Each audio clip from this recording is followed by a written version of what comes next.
All right, we are officially live. So, thank you everyone for joining us. Whether you are watching this live or you are watching the recording, thank you for joining us. Today, we are going to talk about the very exciting topic of cost segregation.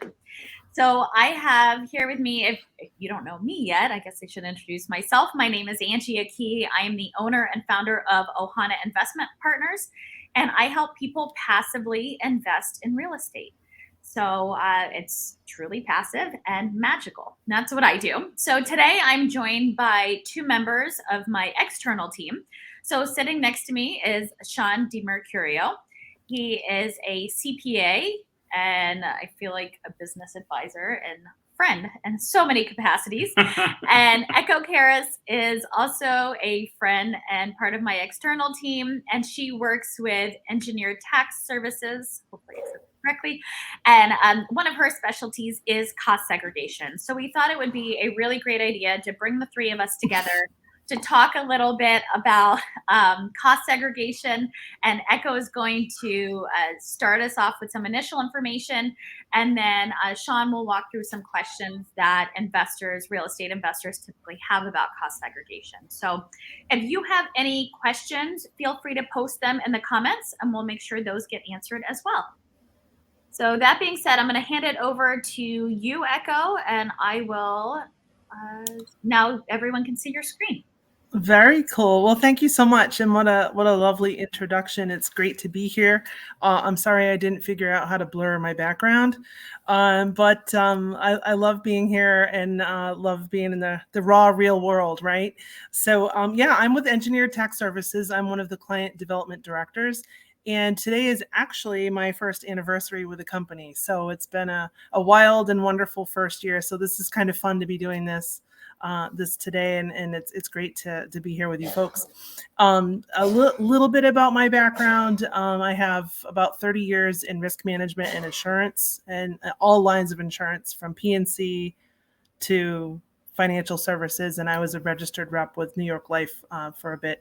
But the bulk of my work, as was with Sean, is for business advising. So this fits nicely with that. I have degrees in accounting, finance, and law, and I just love what I do. So I'm really happy to be here today. And without further ado, let's talk about some cost segregation. Our firm, Engineered Tax Services, is headquartered in West Palm Beach, and we're nationwide, and we do between, do we lose my camera? I think so. Sorry. We lose the camera. We do between 300 and 400 cost segregation studies across the nation every month. So we're very active. We've been doing this. Our firm has been doing this for 20 years. We're an engineering firm first. So that's kind of what sets us apart and helps us with all those on-site surveys that we're doing for these properties. So let's explore cost segregation. Basically, what is it? If you don't know, it's a way for us to accelerate the depreciation on certain components of a building, an asset that you purchase, real property. So it's way, and jump in if you guys have questions, or if I misspeak, please let me know. So cost segregation is a great way to accelerate the depreciation for the personal property components of an asset of real property. So, and we're going to talk a little bit briefly about some history. Cost segregation is not new. It's been all the rage in recent years because of the bonus depreciation, which we'll also talk about, but it's certainly not new. And so the incentives for the bonus depreciation are still well in force. They are phasing out. This is the first year of the actual phase out, and we'll go over that. And then we're going to talk briefly about, as an interchange of how cost segregation impacts the asset, and then you, the investors, and passive investor. It's mailbox money, right? Like you sit back and let it come. You're not actively hunting it down, and it's nice to have that kind of passive income stream. So I would love to hear more from you about the mechanics of that as well. We'll talk briefly about PAD, or partial asset disposition. We've got the active and passive investors covered. We'll touch briefly on risk of recapture because that's been a topic of conversation for me and people I'm working with recently. And then also we'll touch on the benefits of a 1031 exchange. So if you have anything to add in between all that, please jump in. This isn't, all of my show. So I love that list. You do? I do. I love the list. I only have one question for you. You're gonna. I think it was inspired by you, Sean. Oh, thank you. Oh boy, that's scary. I only have one question for you, real quick, as you're going through this. That might be helpful. You might be saying it on this slide. I'm old, so I can't read those words from where I'm sitting. But do you go over what personal property is and walk through kind of what that means? So yeah, we'll talk about the components that make up what does qualify for the bonus depreciation for the. Are you talking about Section 1245 and all that? Yeah, all that jazz. So we're trying not to be too technical because we don't want people to gloss over. We want you to be engaged and they can. So I'm hopeful that my little video plays because it's super cute. But basically, so cost segregation is a federal tax tool. So what we do is we increase your depreciation expense earlier. We're not going to use just straight line depreciation. So what that does is it gives you a higher expense closer to the time of purchase of an asset. So that frees up your investment dollars to then either do improvements or reinvest. So that's basically the incentive that's behind this tax tool. So as this slide captures, everything when aside from the land does not depreciate. Hopefully it's always there unless you're here on the coast of Florida and you lose your pool or something to the ocean in a hurricane. But generally speaking, land is there and it's always there. So we take the land value out of the basis when we're looking at a cost segregation study. So let me see if video doesn't play. I'm sad. I'm very sad. This is very sad. So hearing what you said, Echo, just to clarify, so typically with real estate, commercial real estate gets depreciated, sans the land, like you said, over 39 years in equal installments, basically. If it's residential, like multifamily housing or residential units, then it's usually 27 and a half years. Right. So with a cost seg, we're trying to take that and say, hey, what's inside of that 27 and a half years? Because most of the deals I think you do, Angie, are more multifamily related. So I'll use that 27 and a half years and say, can we write off a lot more of that up front? Like you were saying, accelerate it versus over 27 and a half years, because the amount might be really small. And if you're a passive investor, it might be even smaller, the part of that you're getting allocated. So how do we increase that up front? Exactly. And I think that I can upload my video and it shows it's there. Angie, do you see the video? I will look at us. Can you hear it? Yes. The Next Generation Cost Segregation Study. Cost segregation is a tax strategy that has been used successfully for years to help property owners lower their tax liability by accelerating the depreciation on fixed assets, like an office building, through properly identifying every component of that building as preferred by the IRS. But is there more to be found? Engineered tax services like Next Generation Cost Segregation Study looks beyond accelerated assets and into separate building systems, tax incentives for energy efficiency, disposition of items no longer in use, charitable deductions of materials eligible for donation, accounting for repair and maintenance costs, and even reducing liability insurance premiums with a detailed engineering appraisal. With cost segregation, instead of a $15 million property having a tax write-off of only $384,000 per year, the tax write-off could be nearly $1.2 million per year. Think of an office building like a tall box that holds many individual blocks. If you pull out the separate building systems, like taking a block off our building, those components can help property owners increase their annual write-offs. Building systems include fire protection and gas distribution, the elevators or escalators, the lighting, electrical, and HVAC systems, just to name a few. And other assets like landscaping, flooring, cabinetry, and special lighting and electrical would qualify for shorter depreciation than the building itself.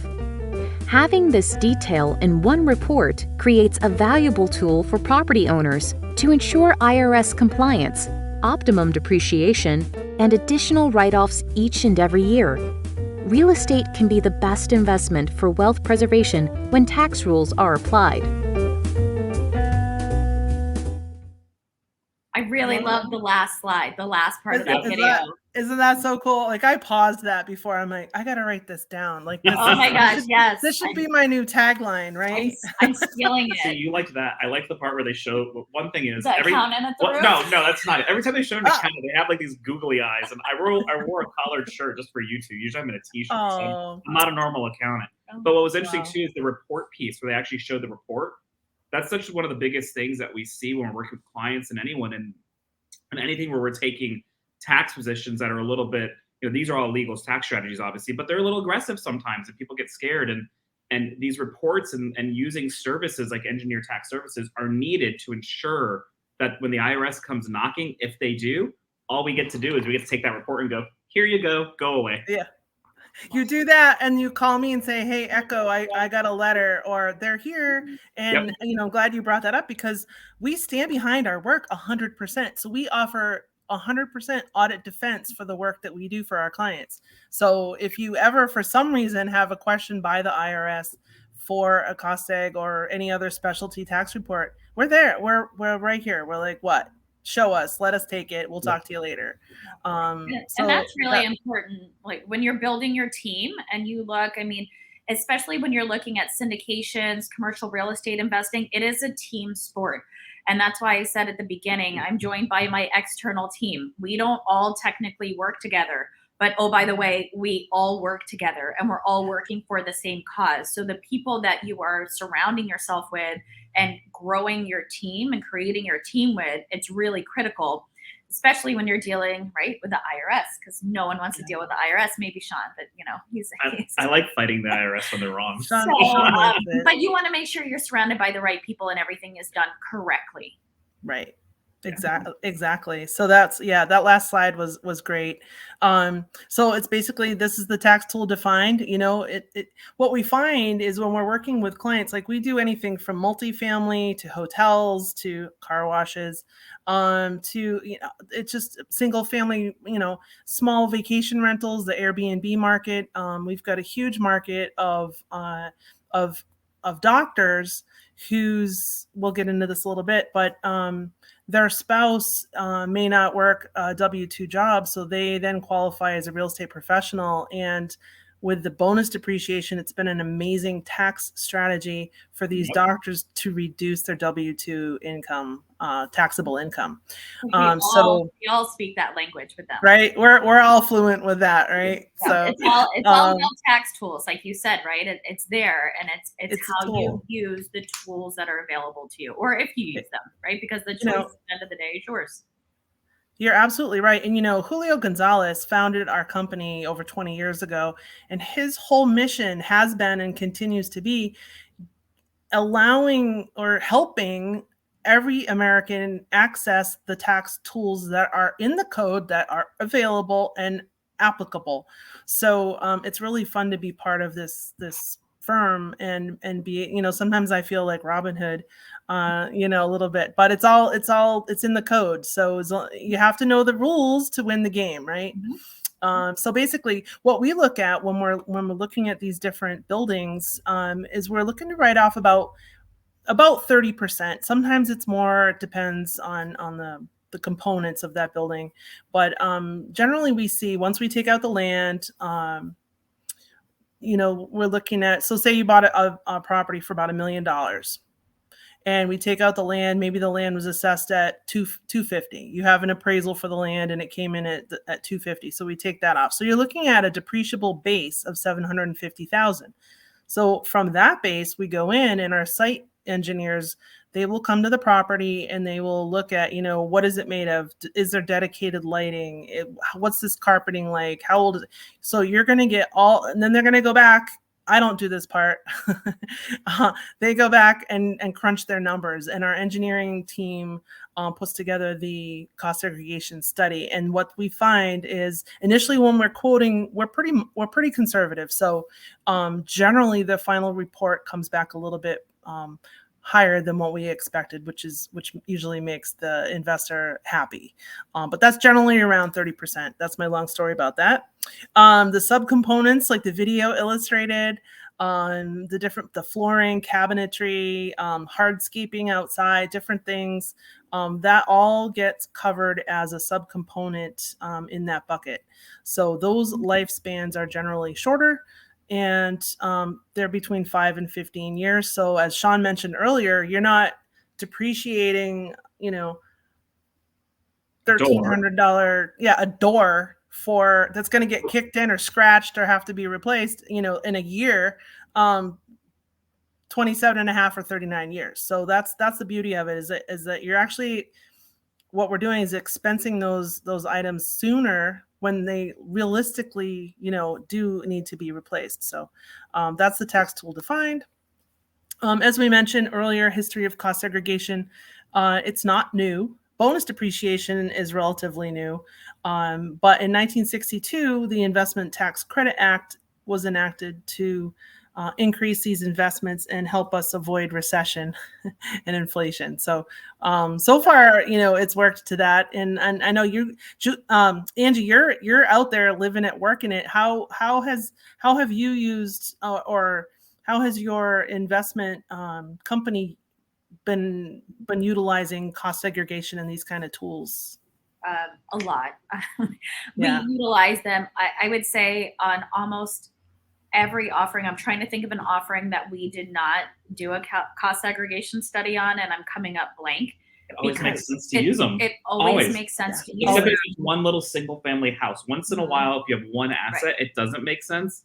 But even then, I always tell everyone, go call Echo, because we'll do the analysis to determine if it does make sense. It's a win-win. Well, and there's so, and then you do the cost segregation study, and then I know we're going to talk about bonus depreciation, but that's such another really great tool, to your point, to be able to pass along to our passive investors, which will has the potential to lower their tax liability. So that's something they need to work with their accountant on, right? That's always my disclaimer. I'm like, get with your accountant. I have mine. He's right here. We have Sean here. It's a lot of questions for me.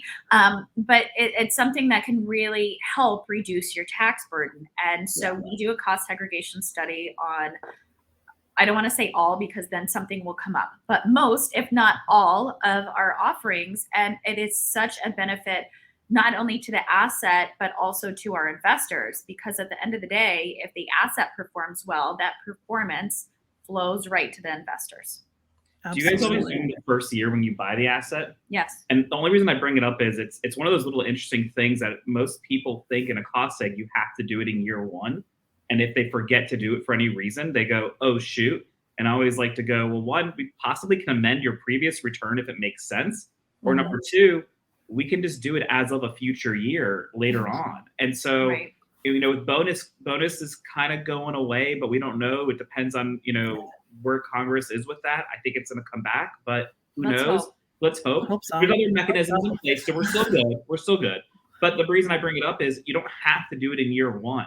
So I say that to make sure that people don't shy away from stuff, because a lot of times as business owners, we go, oh, we can't do that. And I want to make sure we're all clear that you can do it. You can do it later on. And again, that's where using a really good firm like, Engineered, they'll come in and tell you if it makes sense to even do it or not. And when you have the right team, the right partners in place, they all can work together to really figure that out together. Well, and then so let's use me as an example, because I'm happy to, right? So as I'm, working with passive investors and these offerings, and cost segregation is done for all these offerings, I also own a mobile home park with a buddy of mine and a partner. And so I asked this exact question to Echo, because I don't know everything, guys. We're all learning together. This is why you have an amazing team around you, because what the heck, you can't know everything. And so I literally asked her that. I said, listen, because we're right on the cusp, and now we're trying to get it done so you can do my taxes, right? So we're up against that. So, but we're going to get it done for our mobile home park so that can be applicable, for the 2022 tax year. And the reason, and so we want to get that done because we want to take full advantage of the bonus depreciation, because it is phasing out until someone hopefully pulls it together and fixes that. But so if you do miss the boat, because I asked Echo and she said, no, if you miss the boat, we can do it. And then I asked you too. And Sean said, no, we can go back and amend things if it makes sense. So you've never missed the boat. You just have to work with the right people that can plug the hole in the boat and kind of row backwards for a little bit, which may be hugely beneficial. But typically for our offerings, we do cost segregation the first year. And because we also want to make sure we're taking advantage of bonus depreciation as it phases out. It's kind of funny that you say that. Echo will enjoy this this story. We had a client that bought a $2 million complex, and for whatever reason they had to put $1 million down on this thing. And I kept on going, do we have a cost seg study in place? And we just signed on with them like 2 months before the deadline last year. And I'm like, we got to get a cost seg study done. And the parents are like, how much is that going to cost? And it was at the point where we couldn't even get a quote. I was like, just pay them. And so the owners were a little worried. And I said, I will pay for the study if you don't get a tax write-off. Like I was that confident because we were just and I was like, I did back of the napkin math, and I said you should get like maybe $500,000 in write-off in the first year, just back of the napkin math. I forgot one really important thing that Echo will appreciate here. They had a really big equipment yard that was completely paved. Paving gives you a massive write-off. So I remember I brought the little report to their office and I laid it down, and I said, listen, my number was off. And Dad was like, I told you. And I go, I was off by 50%. I was like, you guys got a $998,000 write-off on your taxes this year. And he didn't like the fee originally. And he goes, can I pay that fee again to get that like another time?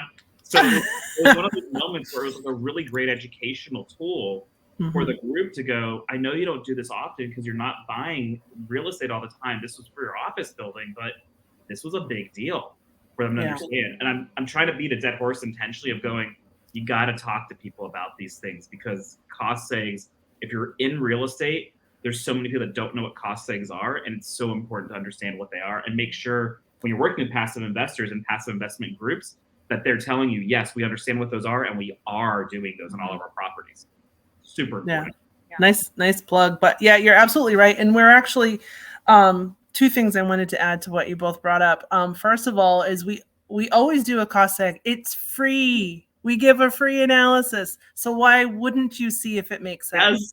I'm like, what? And I'm not the type. People be like, well, how much of this and how? I'm like, I don't know. Give me some information and I'll plug the numbers in because I don't like wasting my time. And I know you don't like wasting your time. Let's stop speculating, get a quote, and then you can figure it out.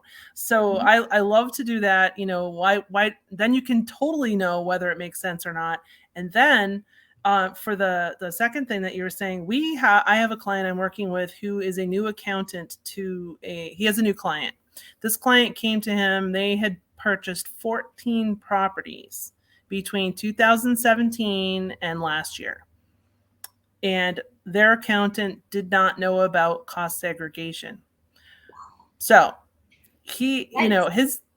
so his firm fortunately called us. Yay. And so we're able to, I said, boy, you are going in there. Like you went in with your numbers for your client. He went in and he said to them, look what we're looking to recapture from these properties. We'll do the cost segs now because they had already been placed in service. And he's like, then, this is what it's going to be. I mean, it took a while because there's a lot of moving parts, but you know what? It's exciting to see that come through, and it's exciting to see people take advantage of these tools that are available to everyone. Yeah. So that's awesome. And let's be realistic. It hits taxes and it hits cash flow. So exactly. Right. So that's awesome. So yeah, it's not new. It's been around since the 60s, and then bonus. We'll talk about that in a second. So one of the most monumental cases that impacted cost segregation was in 1997, and that was where it talked about what you mentioned earlier, Sean, about the different components to accelerate the depreciation for those shorter life components, like the hardscaping, like the carpeting, cabinetry, and all those items. Dedicated lighting, dedicated plumbing, very very specific personal property that's part of the building asset that's not structural in nature. So that was one of the landmark cases in 97. So this has been a benefit that has been evolving for decades. for decades. So it's really fun to see it kind of move with the times and accelerate and help people help themselves, right? We talked a little bit. Oh, go ahead. Well, I can't see that one, but I'll just say one. That's a car wash example. One thing I usually tell people with this Echo, and tell me if this resonates because it's helpful for me to understand how you're explaining it to people too. A lot of times they don't know what these things are. I go, okay, great. We're in this big office building right now, right? Great. There's the cost of the carpet. There's the cost of the doors. There's the cost of the walls, the wiring, all the stuff the landlord paid for that's sitting in the building. And if you buy the carpet and everything separately, you depreciate it differently. But you're getting penalized because you're buying it all in one lump sum and no one's agreeing what the allocation is between everything. And you're not allowed to agree to that allocation when you sell it. So, or when you buy it. So either you have two choices. You get to write it off over this really long period of time, or get some engineers and CPAs that come in together and break all this stuff apart into its true components, back it up with a really thick report and go, hey, there's 692 doors in your building and the average cost of them is X. Wow, that's kind of helpful and important to know. Yeah. So that's how I usually explain it to people when they're physically in my office. If they're this picture's not my office, but there's big doors behind us that are really expensive that I didn't pay for, but you get the point. Not a virtual door. Because I think a lot of times when we hear hard goods and we hear 5 or 7 or 15-year assets, everyone's like, I don't know what that means. And so my way of explaining it is, if it's not a physical component of the building, meaning like this building would fall down if you removed it, that you can't write off really fast. But if it's something that can be physically removed, like drywall, ceiling tiles, and all these other pieces, chances are we can get a better write-off for it. So why wouldn't we do that? Exactly. And why wouldn't we? I know. I'm like, hey. I know. Well, I think, and here's the thing. People don't know what they don't know, right? Yeah. So if they don't know, or they have fear about it, or they have fear of the IRS, or fear of the audit, or fear of that they've been doing their own taxes for so long and they don't actually work with a CPA, well, now's the time. So, there's just, I think there's a lot of unknowledge, I don't know, for lack of a better word, but lack of knowledge around certain things. And I think that by you doing this webinar and hosting this information, you're sharing this information. We're getting the word out together. We're like, here, this is what we do. This is how it works. It's not a real easy thing to explain when I'm at like an after hours or a networking event or something, and somebody says, hey, what do you do? And I go, oh God. Yeah. So that sounds super sexy. But then when you're talking about, reducing your taxable income and increasing your cash flow, then it feels much sexier. Everybody's ears prick up. They're like, wait, what? Absolutely. Yeah. Save me money on taxes. Yes. So I love it. Absolutely. I think we're going to do that. You're going to do the case study on the car washes you were telling us about. Yeah. So that's this next one. And I'm sorry, they didn't upload the same way they looked on PowerPoint, but so this was a recent case study we did in May of this year, and it was for a car wash. So I don't know about you guys, but there are car washes going up on just about every corner here in Daytona Beach, and with like wild abandon. So I've been out, hey, who's, who owns this? Where am I going? Looking them up and whatever, but making sure that they're taking advantage of the cost segregation. So, they have very special systems that wear out fast. So we're able to, this, you can't really see it, but initially with straight line depreciation, like you were talking about, Sean, over the 39 years, this would have been expensed out at about $293,000 per year. With the cost segregation study in place and the acceleration of the depreciation for those components that we were able to accelerate, that changed to a first year depreciation expense of over $4 million. Yeah. So I don't know, that would free up a lot of cash flow in my book, but who am I to say?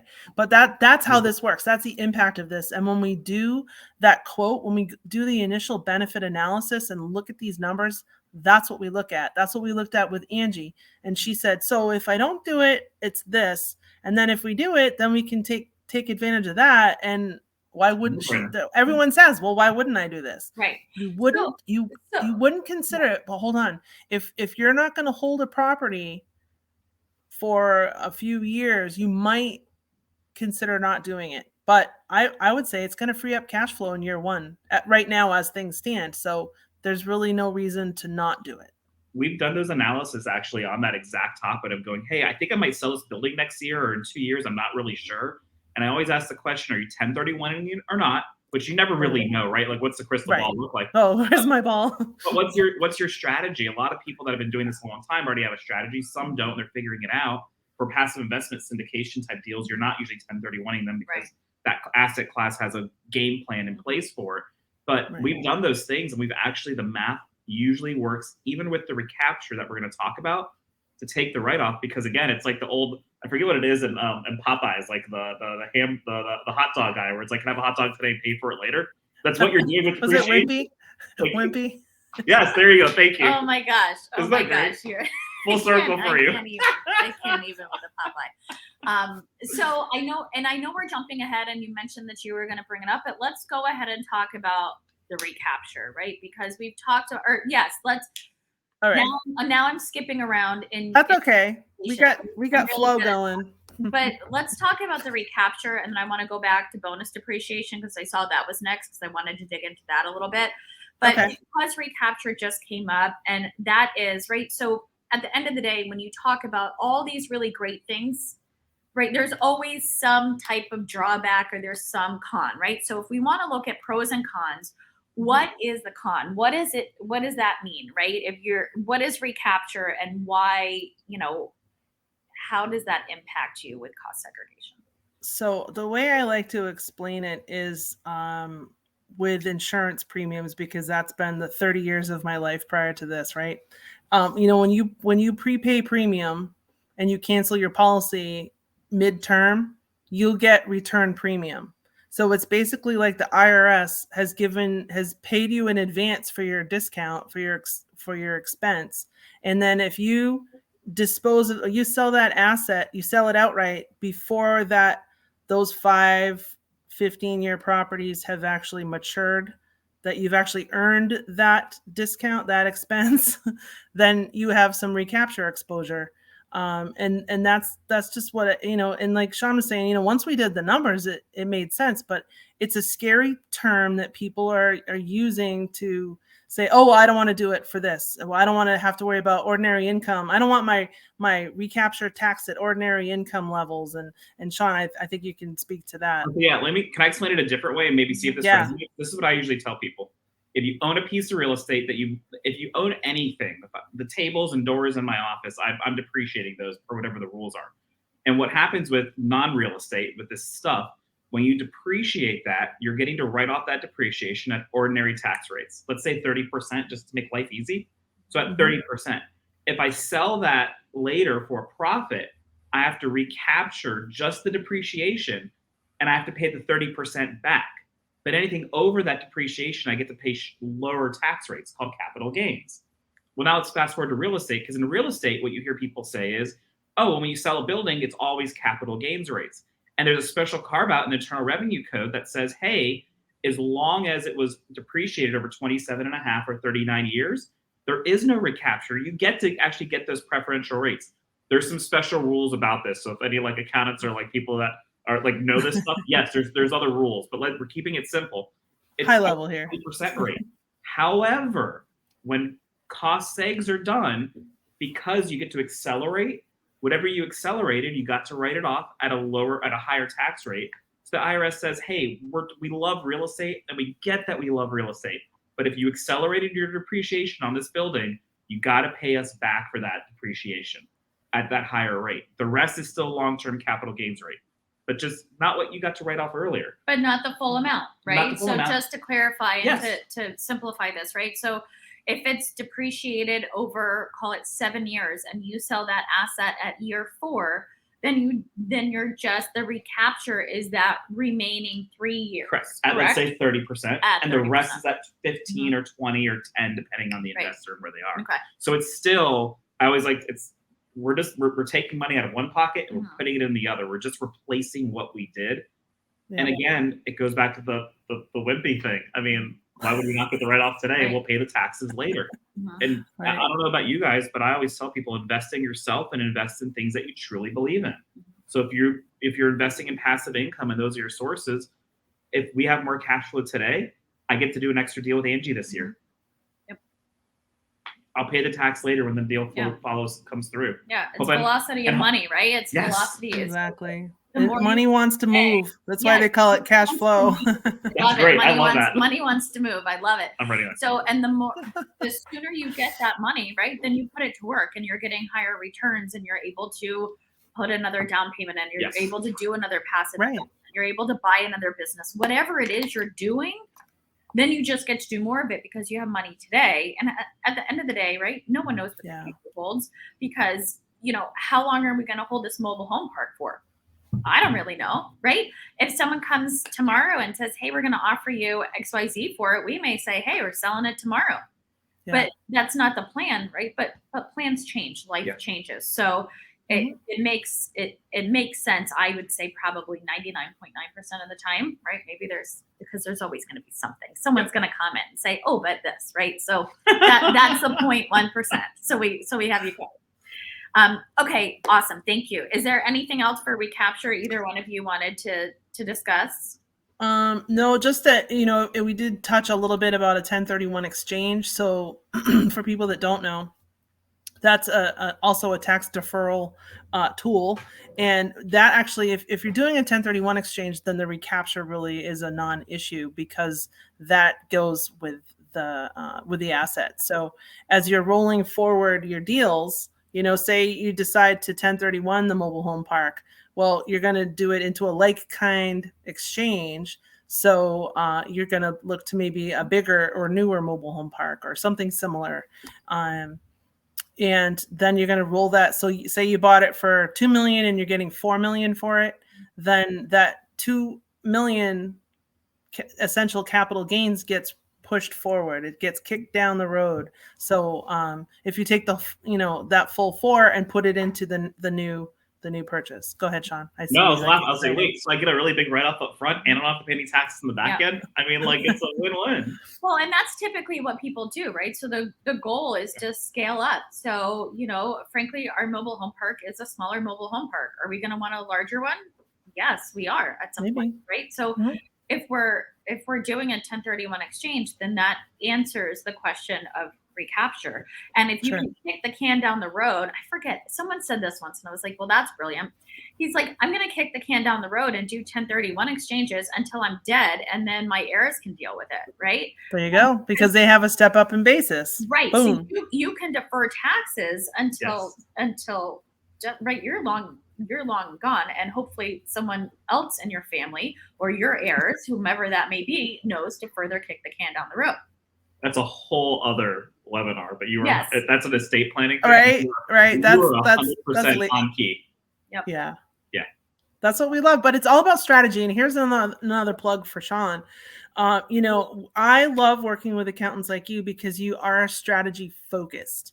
So there's so many people that just want to show up and do the job, but they're not using their strategic thinking. They're not helping their clients maximize their deductions and minimize their payments. Yeah. And I mean, at the end of the day, I think that's what everybody expects from an accountant, but that's not necessarily what's happening. I mean, look at that example with the client I'm working with, whose accountant had been their accountant for decades and didn't know about it, didn't want to deal with it, whatever. Well, their client lost out during that time. I mean, they're catching up now, but it's important to work with people.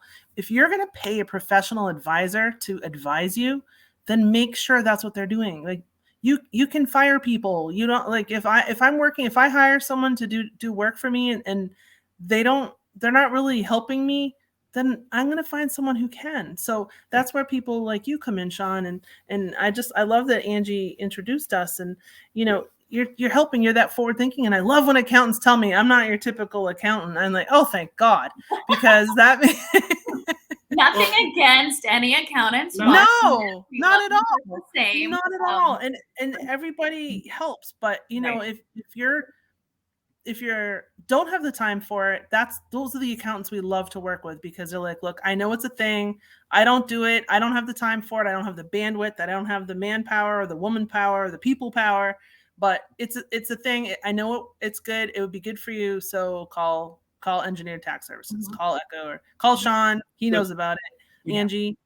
Yep. Yeah. You brought up something really great, though. So I actually wrote a note down here to address later, but I'll bring it up now because you just said it. Is a question I've had people ask me before is, Sean, why can't you just do this for me?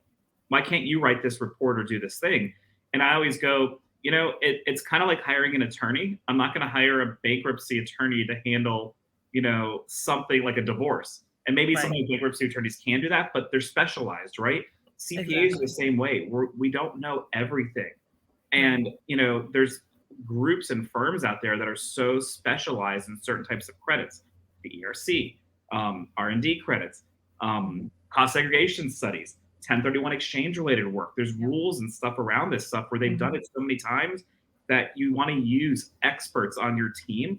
And what I always look for is I look for other experts that refer other experts that are similar, because it means they're a team player and they're not just saying they can do something they can't do. Right. And that's so important to me when I work with financial advisors or groups like yours, Echo, because when they go, hey, we don't really do that thing, but here's someone else that does. It makes you feel really good to know that you're working with honest people that are really trying to help. Right. And I have one more thing I'll add is there's a stigma around the word accounting or accountants. And I'm learning what's up with that? A lot internally.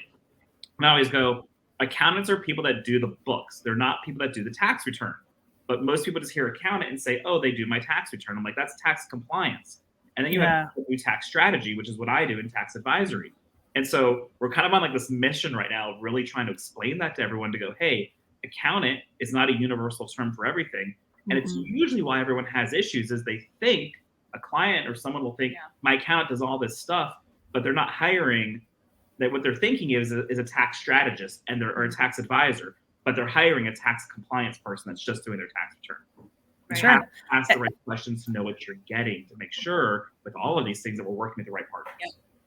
And that's awesome too, because the whole compliance piece is about historical data, right? Yes. So a strategist and an advisor and a strategist, it's forward thinking, looking forward. How are we going to create these strategies going forward to minimize your tax liabilities? And that's where you need it all. I mean, we need it all. We need the people that are going to keep us compliant, right? You pay what you need to pay, file what you need to file. But A, don't leave a tip, and B, make sure everybody's the right people on your team. I know you guys are cracking up. No, I'm stealing that. I'm using "don't leave a tip" now. My next meeting. It's crazy. So I don't know. Did we cover the slide? Let me just jet back over here because we were talking a little bit. Let's revisit bonus depreciation and the sunset. So this slide just depicts the phase out of the bonus depreciation. So between let's see, what was it, September of 27th of 17 until it's right there, until December 31st of last year, we were in a phase of 100% bonus depreciation. So that being said, we're still working with companies and investors that purchased property during that window, that they're still able to capture that because they placed those assets in certain, right? Angie's raising her hand. She's like, yeah, baby.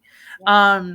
They're able to capture that benefit because they purchased and placed their asset in service during that window. So this year we're looking at a little lower percentage, 80%. So say the cost segregation study found $100,000 of accelerated depreciation that a client could take for year one. This year they would be able to take 80,000 of that. So that's just easy numbers, but this shows the phase out. Go ahead. And they still get to write off the 20% over a shorter period of time. So 3, 5, 7, or 15 years, not exactly 21.5. So they still get more upfront, just a little bit longer upfront. So yeah, it's spaced out. Yeah. Can you walk through, just to clarify for everyone, what bonus depreciation is, right? Is that the result of cost segregation? Just to clarify the two. Yes, great question, Angie. So the bonus depreciation, the bonus factor of that accelerated depreciation. So those are all those components that, like Sean was saying, 5, 7, 10, 15 year, all those shorter life components are essentially a bucket, right? And so with bonus depreciation, you're able to dump the bucket out in year one. Okay. So, But now with it being phased out, we can only dump out 80% of that benefit. And then next year it'll be 60%. And we don't know, like Sean said, nobody has a crystal ball, but but it is being phased out. So the bonus is being able to expense the majority of that accelerated depreciation bucket earlier in time. So the bonus is being able to take it all in year one. So I guess to clarify, when people see in 2027 there's 0% bonus depreciation, that does not mean that cost segregation studies are going away. Oh no, not at all. No, right, exactly. People see this and they think, oh my gosh, now right, it's gone away in 2027, and that's not the case. So just to clarify that. That's a great thank you. That's amazing. So yeah, bonus depreciation is being phased out for now. We don't know, like Sean said, we don't know what's going on in Congress. A lot of the accounting world is fighting to keep it. I know we have our people, in Washington that are on roundtables and just helping to keep this alive, because it's been such a great benefit to so many people. So we know for sure this year 80%, and then who knows what's going to happen. But yeah, and that's just the bonus being phased out. So cost segregation itself has been alive and well for decades, and it will continue. Knock on wood, it will continue for decades. I'm going to clarify a little bit what you said, and maybe this will help. So when you do a cost seg study, they take all the assets in the building, all the things, and they put them into 3, 5, 7, 15, or 27.5 year buckets, right? Mm-hmm. Perfect. You have to depreciate them over 3 years, 5 years, 7 years, 15 years, et cetera, right? Mm-hmm. What bonus just does is it says, hey, if that bucket is 15 years or less, you just get 80% of it up front.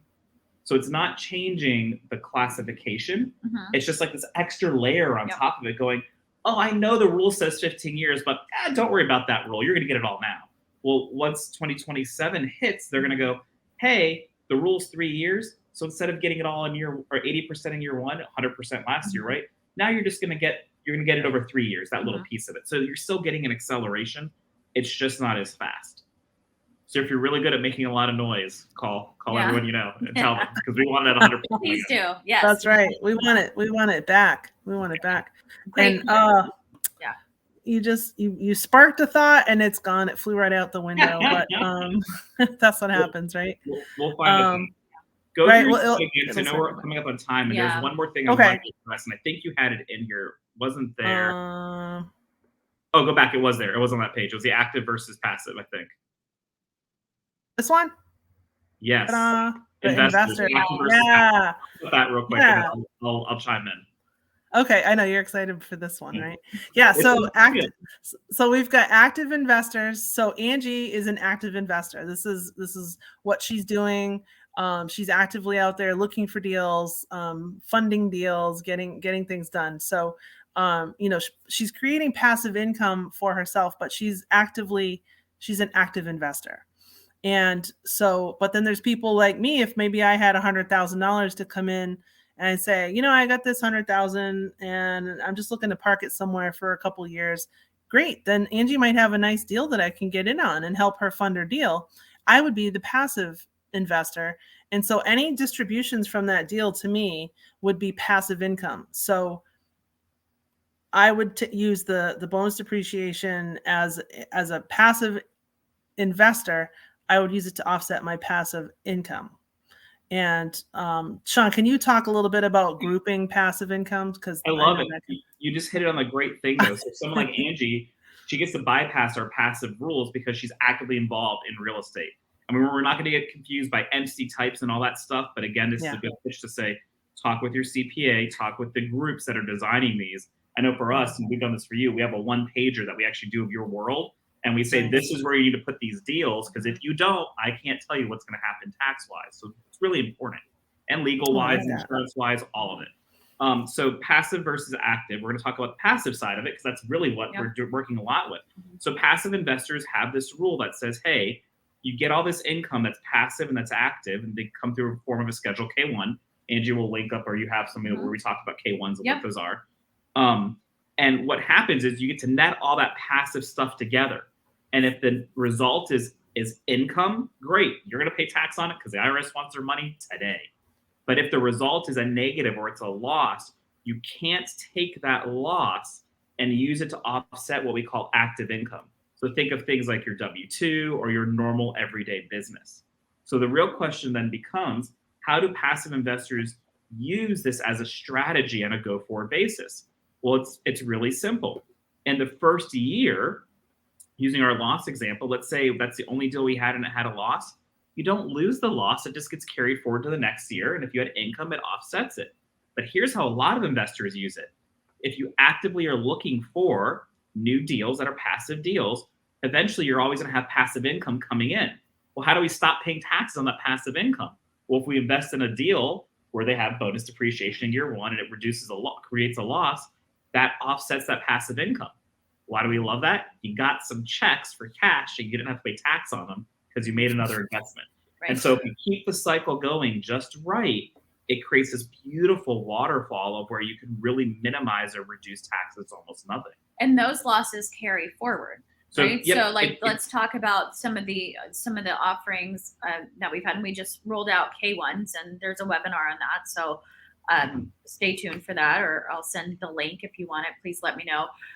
But really at the end of the day, if let's say you get cash flow of, I don't know, I'm throwing out random numbers, but $5,000 in the year, but then you had bonus depreciation because the cost segregation study was done. And oh, by the way, your paper loss is $80,000. Right. Big difference. Then, right. So then you have a 75,000, right? We're talking about total, but yeah, just throwing out round numbers. Yep. But then you can push that remaining loss forward to the next 100%. year. So you have an $80,000 loss using the example you just said. And if you have no other passive income and you're a passive investor, that 80,000 will carry forward to the next year. What I would say, if I was that CPA, I would go, let's figure out and have a conversation about how that stinking thing is titled. Because as Echo said, do you have a spouse that's not doing something? Because maybe we can make them an active person and make that work. What other deals do you have? Is there other things that we can do? Do you have other partners in deals where we can, if you have a strategist involved, you can figure out how to get that 80,000. That gives me heartburn, that person's not getting the 80,000. Right. Yeah, absolutely. But you can't. You got Ajita. Is that Ajita? Right. And it's okay. Like this happens all the time. And the numbers usually aren't this big. Right. But just random example, guys. But it's important to understand that you don't lose anything. The Internal Revenue Code, as complex as it is not there to hurt you for losing money on something. And it's paper loss. It's all depreciation. You're going to get it in the future year. And that's a good point too. I like that you brought up the term paper loss, because when investors see a loss on their K1s, don't freak out. Your investment is still secure, right? The asset is still, if we're forcing appreciation and there's a value add play that we're implementing and there's a business plan, that's okay. The asset is still performing. It is truly that. It is a paper loss. So when you get your K1s, it is just on that piece of paper, or that digital copy nowadays, but it's on that piece of paper, and that's what you're carrying forward, and that is your tax tool, as Echo said, that you're using, and you're bringing that to Sean and saying, hey, here you go. And then, to your point, and it sounds like we all work with a lot of physicians and a lot of high income earners that may or may not have a spouse that opts to not work or something. And so there are ways when you work with people that are strategizing the best way to lower your taxable income, that can be utilized so that you can become a real estate professional, right? Or fall into more of an active role, because when you're in an active role, you can take advantage of this tax tool more effectively. Is that safe to say? 100%. Okay. Yeah. Echo hit it on the head. Look, the doctor example is like one we do all the time with people. So I was like, oh my gosh. I was like, that's exactly what you do. Yes. Well, that's good. We like happy people. We like happy, especially happy investors, right? Yes. Yes. Those are my favorite. Right, for sure. We love everybody. We're all on the win-win train. I can tell. I know this about us. I just wanted to note on this slide, I put in a little book, but we do have digital resources that are free downloads, and we have lots of case studies and information to share. I mean, we really, to your point, Angie, about earlier, is we really like to help educate people about the tools that are available and the tax strategies and the specialty tax credits and all that's available to people. So if anybody's interested in this, I can, you can put something in the chat and I'll email it to you. I'll email the link or just jump on our webpage. But yeah, and I'll send out a follow-up email as well, and I can include okay. You can include your contact information or any links. I'll do that. Okay. So everyone that is registered for this, FYI, you'll get a copy of the recording immediately. That just comes automatically from StreamYard. And then you'll get one also. I will send a follow-up email with Echo and Sean's information and next steps if you want to reach out to them. And so that'll be in an email, and that will come from Angie at ohanainvestmentpartners.com. So check your spam. It may end up there, but it will be there by the end of the week. So yay. Does anyone else have any questions, or is there anything else you guys wanted to bring up? I know we're coming up on the hour. It's interesting. And I don't know if it's completely related to this, but it is in a little bit where Echo said about the educational resources. Mm-hmm. It's funny, Echo, like I don't know many CPAs that do this, but we have a full-time content writer because one of our biggest things is simplifying complex financial information. And so we do the same thing. We want things written in plain language. Mm-hmm. And it's really hard when you're technical people because there's so many if, ands, or buts in this stuff. But I think it's really important to be educated and to understand these things. And if you're working with people that can't explain them to you in ways that you need to understand them, it makes you really make sure you question your team around you that you're working with, because you need to be educated and really understand what you're doing. And I think it's super important. And we hear it time and time again with our clients where they go, I've been trying to do this for 10 years, and you finally just explained it in a way that made sense. And I love that. I just drew it up on a whiteboard. Like that's all that it took was just like drawing it up on a whiteboard and letting them draw it with you. But again, was that me? That was not you. No, you were the napkin. You were the numbers on the napkin. Yeah. May or may not have happened also. But it's so true though. And I a lot of times people will hear me say that I'm the bridge between the people and the process, but I also take technical language and convert it to human speak. So you're absolutely right that we have to be able to understand this and to translate that understanding to others so that everybody can get it, because it's too good to leave on the table. And so it goes a long way. So I don't want to eat up all of Angie's time. Did you have more that you wanted to ask, Angie? No, I'm good. I just didn't know. Do you have anything you want to add? No, we hit everything. I had a whole list of stuff. I was like, I want to make sure we hit all this stuff, and we hit it all. I love panel conversations like this. Yeah, so do I. I think we hit on all the points that I wanted to make sure that we addressed as well. So, I think the takeaways, if you have more questions, reach out to myself, Echo, and or Sean, depending on what questions those are. If you are a high income earner and have a spouse that isn't working, please let us know, and we'll see how we can put him to work. How we can help you, strategize a better situation, I guess you could say. Reach out to us. We're happy to help you, and we really do. I mean, this is the goal of these webinars, to be able to bring education in a very digestible way of a topic that may not be super exciting at first pass, but when you talk about keeping more money, because it's not, I've heard this so many times, and it is 100% true. It's not how much money you make, it's how much money you keep. So you've got to have people around you that will help you keep more money in your pocket. And that's when it gets really exciting and really sexy. Because then we're talking about money in your pocket and everyone perks up. So I did. That's great. Yeah, absolutely. So thank you. He's like jumping out of his skin over there. Whoa, where's my checkbook, Angie? Let's go. See, there we go. That's how it happens right here. But no, thank you for everyone that's tuned in. I appreciate it. And let us know if you have any questions. Yeah, awesome. Thank you so much. Thanks, All Angie. right. Thanks, everyone.